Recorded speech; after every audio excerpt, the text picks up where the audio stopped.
Hello, Transurfers and the Transurfing Curious. I am Renee Garcia, and this is TransurfingTV, the only official YouTube channel endorsed by Vadim Zeland himself, the author of Reality Transurfing.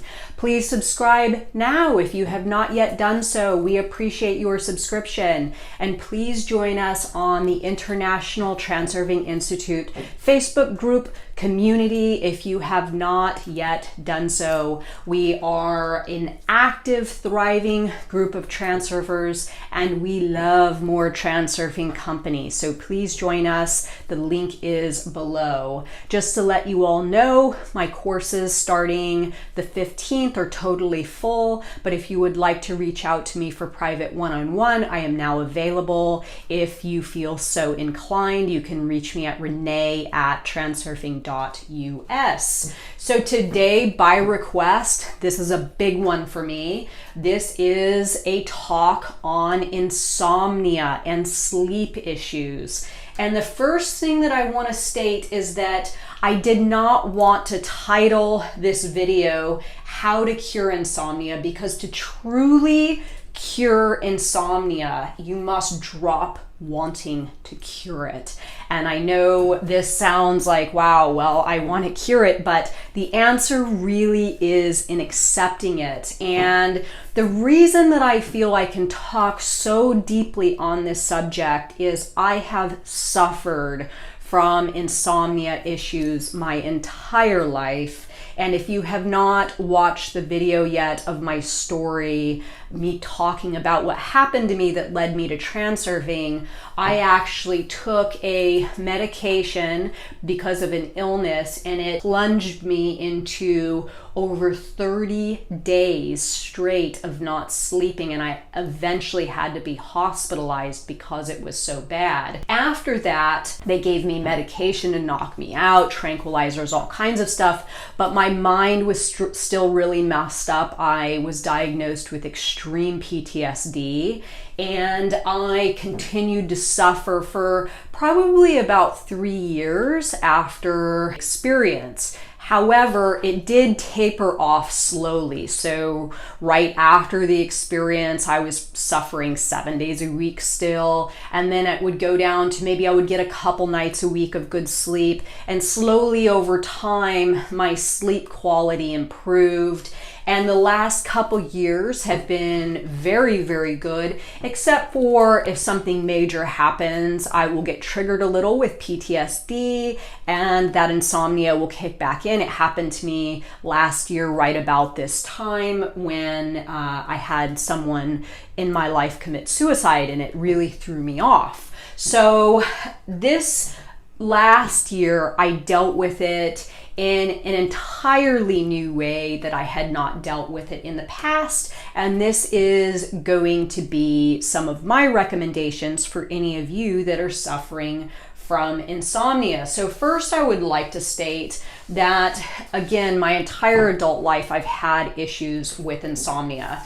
I've used pills, I've used tranquilizers, I've used sleep aids. When I was in my 20s, I had this horrible habit of taking a Valium and shooting it down with a shot of NyQuil. And I look back on that and I absolutely cringe. I've used alcohol in the past to try to help me sleep. So I have tried a lot of different substances that were ultimately not good for me. And now I take an extremely small dose of melatonin, which is, I believe, an amino acid or a hormone or something like that, but it helps to extend that sleep cycle.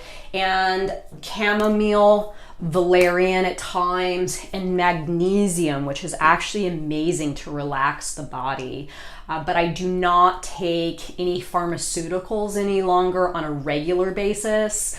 And I would suggest, now I'm not a doctor, so consult with your doctor, but if you have, a lot of issues with taking things to go to sleep, there's actually a much easier way of doing it, and that's with your mind, and that's what I'm going to talk about now. So again, after battling with extreme insomnia and being diagnosed with PTSD, I oftentimes found myself at night when I couldn't sleep, very frustrated. I was riddled with anxiety.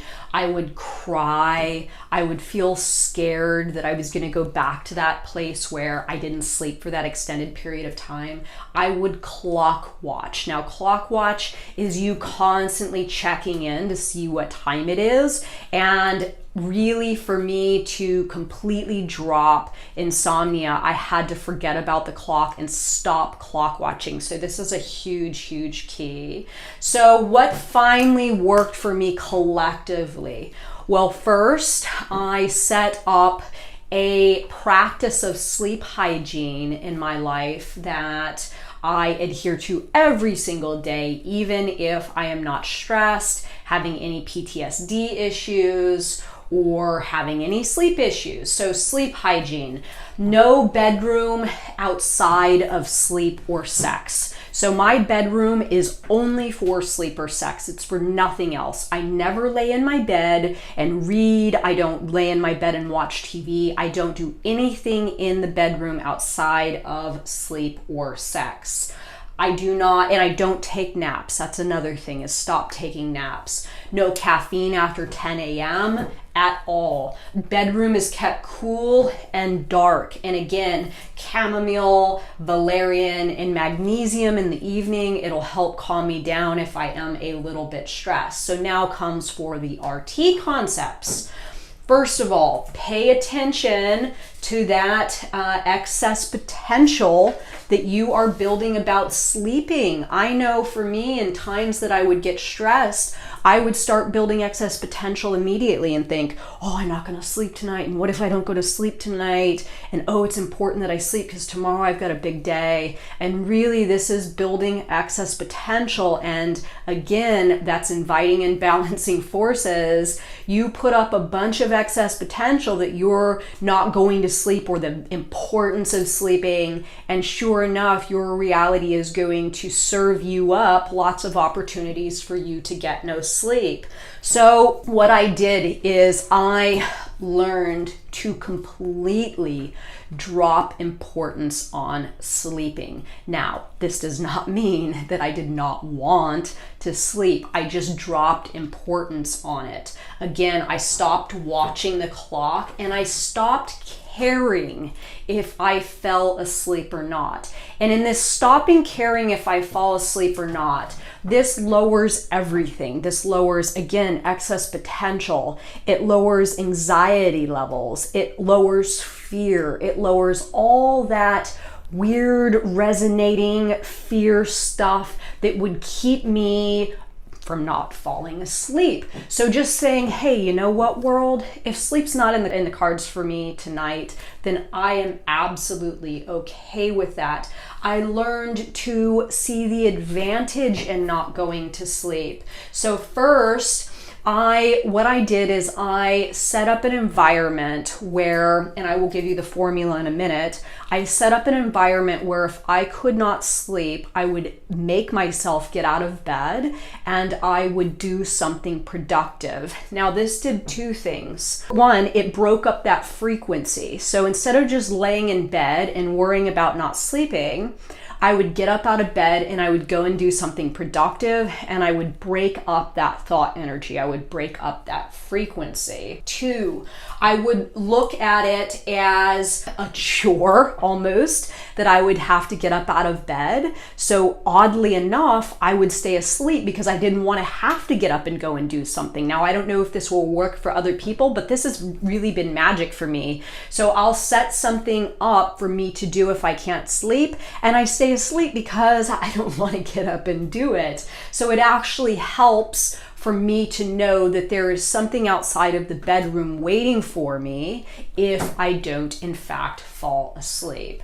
Secondly, I catch up on reading. So if I can't sleep, that is my time to read my transurfing book, to read my Tufty book, to read any of the other books that I have lined up in my queue.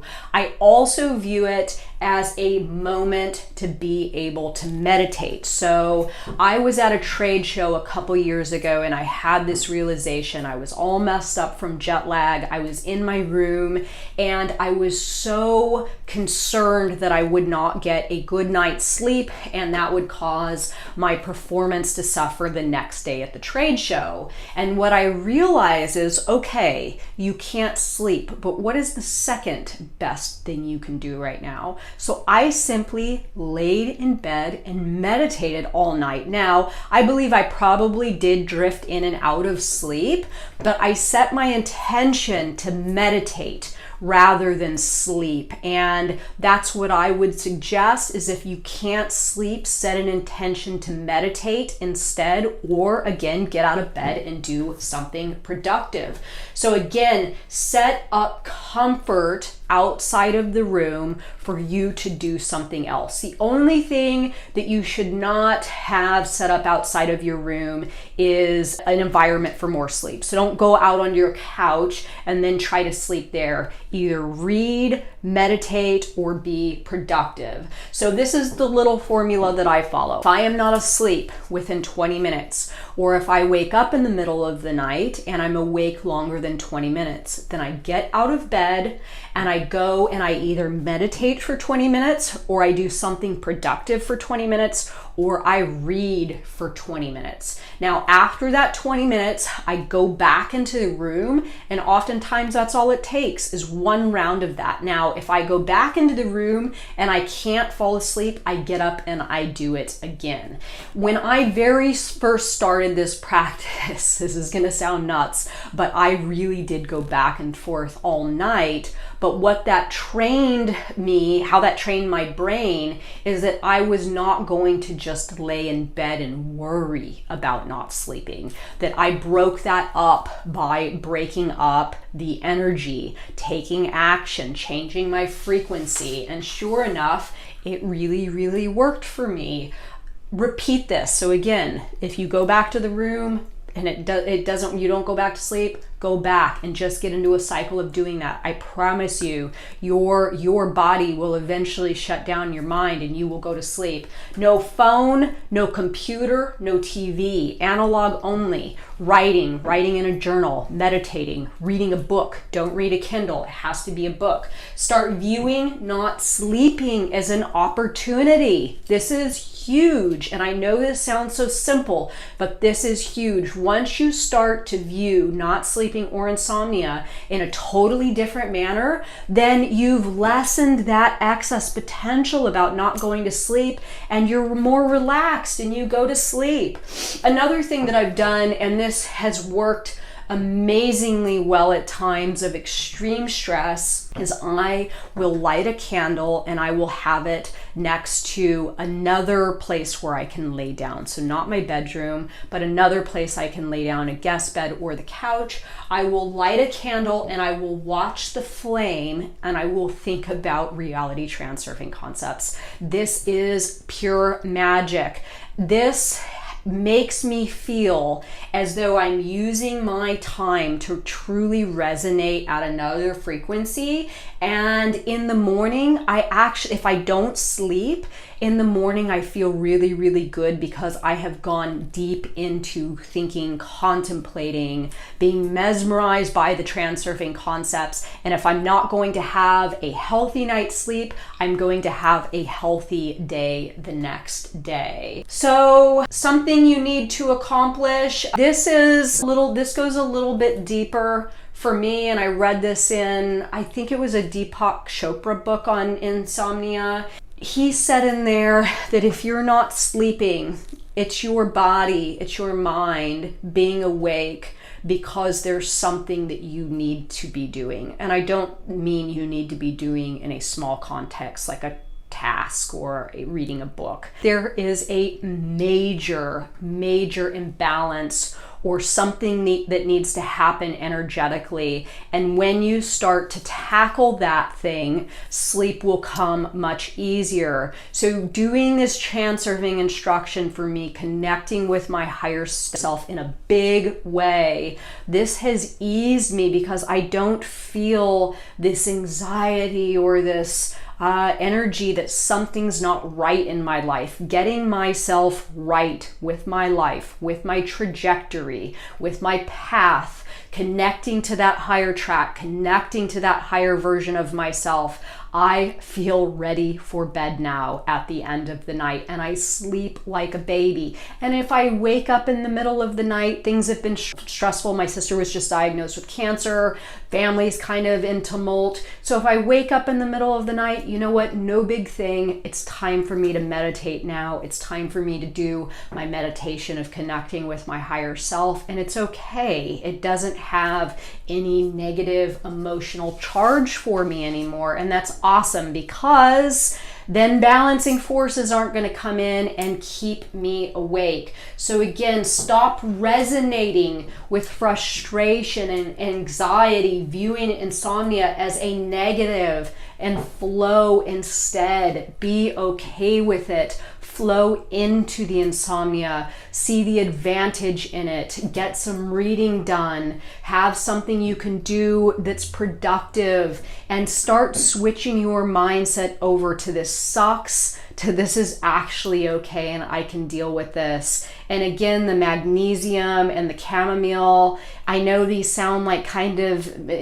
whatever, they're not really gonna work. Stop taking the sleeping pills and try to get your body into a natural state where it wants to do what it's supposed to do. And this is really what's worked for me. Now, again, sometimes I get little flare-ups here and there, but I don't have a lot of importance on it. I expect they'll come at some point, and when they do, it's like no big deal. I can deal with it. So please let me know your thoughts on this video. I hope that these tips and techniques do something for you. I would really like to hear if you are getting a better night's sleep because of these things that I do. And of course, like this video if you like it. This one really does come from the heart. And if you are suffering from insomnia right now, there is a way out. It will get better, and you are not alone. Thanks, guys. Bye.